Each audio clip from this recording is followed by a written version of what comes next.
Hey guys, Takamasak here, and welcome back to Let's Play Final Fantasy II! Last time I did that mild amount of grinding with 3 gold remaining. I bought the Cure Book, and Maria already has the Fire Spell, and I just wanted to use the Cure Book on screen just so you could see how they work. Just double select it, and then just select whoever you want to learn that skill. So in this case, I'm going to give that to Phin. So there you go. Starts off level 1, and essentially that's your experience percentage there. How that grows is it's based on a hidden monster level there. It's a little weird how it works. There's nothing really, I don't think, to say how all that works. But in general, it's based on how strong the monsters are. If you have a higher level spell, you're going to need to fight higher level monsters in order for that to grow. And how I'm going to pretty much be handling battles, I'm going to do a lot of them off screen. I'll show new monsters on screen, but Guy will be, every single turn, unless it's an emergency, he will be attacking to build up his strength and his attack power there. By the way, we're going to go north like Min suggested and take a look for Phin. And Maria will burn off all of her MP, just at this point burning everything, so she can get some MP growth and also get some fire skill going. I'd like to do the same with Phin, use a lot of curing, but that I want to switch between doing after battles and doing a little bit during battles. I might just heal people that are full HP. And the reason for that is because the game looks at your stats at the end of a battle. So, say somebody lost a lot of HP, then if I use a heal right before the battle ends, or I'm sorry, a cure, right before the battle ends, then it'll just look at them and say, oh, they have high HP. They didn't lose a lot of HP in that battle. So, that's how that works. Just be a little careful with that, I guess. But yeah, as much as possible, save your curing for outside of the battle, but initially in the game, I want to use it so Phin can get some MP growth. Right, yeah, this is pretty much going to be every battle for a very long time in my instance. Nothing too dangerous around here, mostly the leg eaters, the goblins, and the, and the hornets there. What do we have here? Probably not Phin. This is Gatia. Or Gatea. Oh, Phin is still to the north yet. Well, I might as well take a look. Your basic inn. Basic item shop. Hey, buddy. Yeah, I heard about that. Oh. Huh. No, he survived that. Yeah, usually if you see an empty house with no marking on it, it's usually this building. Not always, but usually. I believe it is in every town, if I recall correctly. There's a shield store, but I'm not terribly worried about that. It doesn't sound good for everybody else, does it? Oh well. Well, I might as well rest up at the inn, and then we'll continue on our way to Phin. Yeah, just another general rule for early game. I'm going to do my best to burn off all of my MP on the way to places I know I can rest. So, let's head up north to Phin here. We have to go around the lake. It is a little bit of a journey, so be a little careful with your cure spell. I have Phin attack, and I'll want to burn off all of Maria's MP. She's doing halfway decent at this point. One thing to note about whenever you're casting black magics like that is it will always target the thing furthest in the back and on the top. So just be careful of that if you aren't paying attention. And also, there is a trick to this game. If you want to grow things very easily and get a lot of experience for it, you can kind of cheat and, well, I'm not going to play that way because, well, I don't need to. But the game determines when you gain experience by when you select the monster to attack. So not when you actually perform the act, But there, Furion just got experience for that. And now the trick is, if you hit back and do it again, with the B button there, I believe, it will cycle back to his turn, and you can just keep resetting over and over and over. And just gain absurd amounts of experience that way. If you want to cheat, that's one way to abuse the system. There's also one more, slightly more dangerous way if you want to boost your HP that I didn't show off last episode. You can attack your own characters, which is, again, nothing I'm going to be abusing. There's a little more of an efficient way later to build your HP if you want to. And your MP also. But once again, I'm not going to be taking advantage of that. Once we get to that point and get the spell that allows us to do that, I'll let you know. What's going on with that thing? Cruising around the world.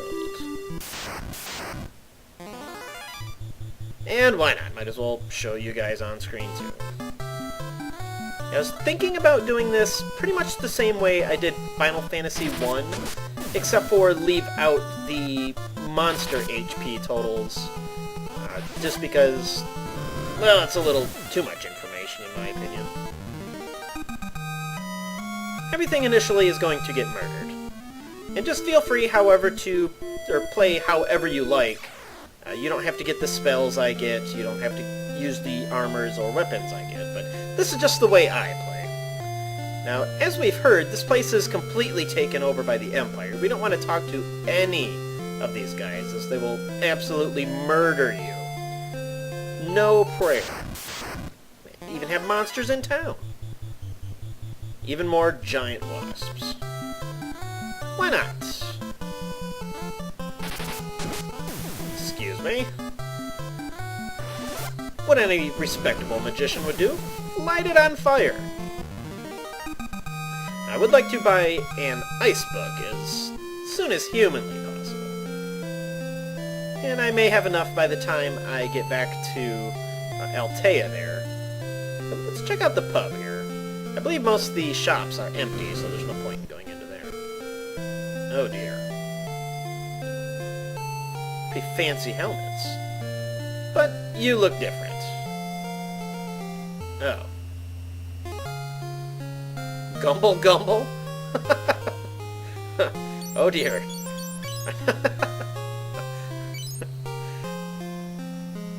Oh, okay. That's not nearly as funny. I never noticed that little typo there. Oh well. Where could this possibly go? Treasure! Potion, potion, potion. Hey, buddy. No, say. Oh, that's where you went.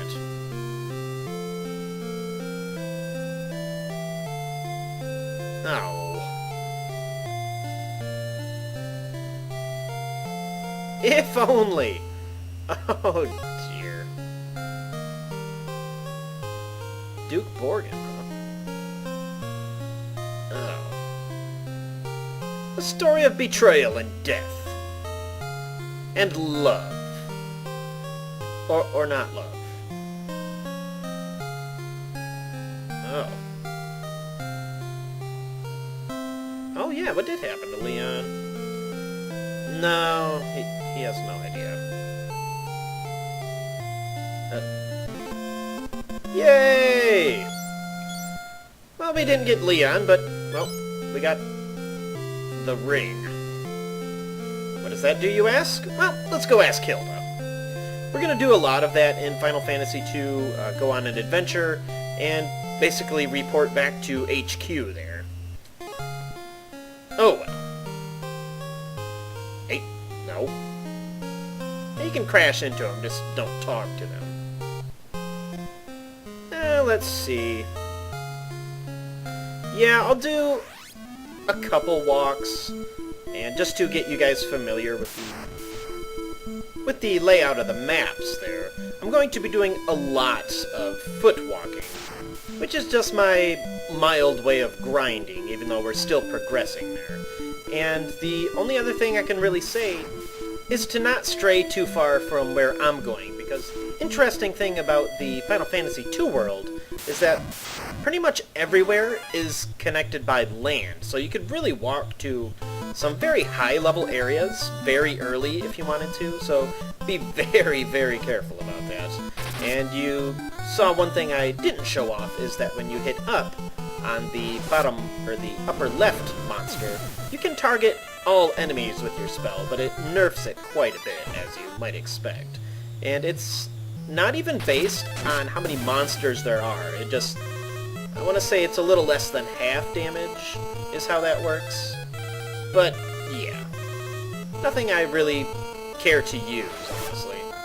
Not many instances I bother with that. There are certain monsters, but you'll see much, much later. If you remember Final Fantasy I, a certain pleasurable monster from that game. Oh dear. And almost back. And after that battle, the fire skill leveled up by 1 level. Good thing I'm almost out of HP anyway, so. And I'll rest... Yeah, I'll rest between episodes there. Oh, let's go talk to you first. Hey. What do you say when I give you the ring? No, not much of anything, I suppose. Alright, let's go show the ring to Hilda, see what she's got to say about that. Yeah, these guys are also the image of the red mage from the first game there. Infurion is pretty close to the fighter. And show you the ring. Yeah, I don't know how he survived that long, just hidden there. No, nothing at all. What do I want it for? Well, that was quick. Ooh, Mithril. Well, let's learn that.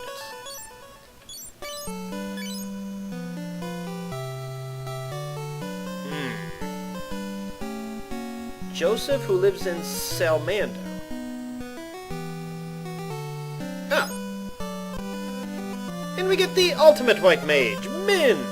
And in addition to gaining him, we get his canoe! Yay! He has nothing to say about Mithril whatsoever. Oh well. Now let's see, how am I doing here on gold? I don't have enough to get the ice book yet, so I'm not in a huge hurry to pick that up.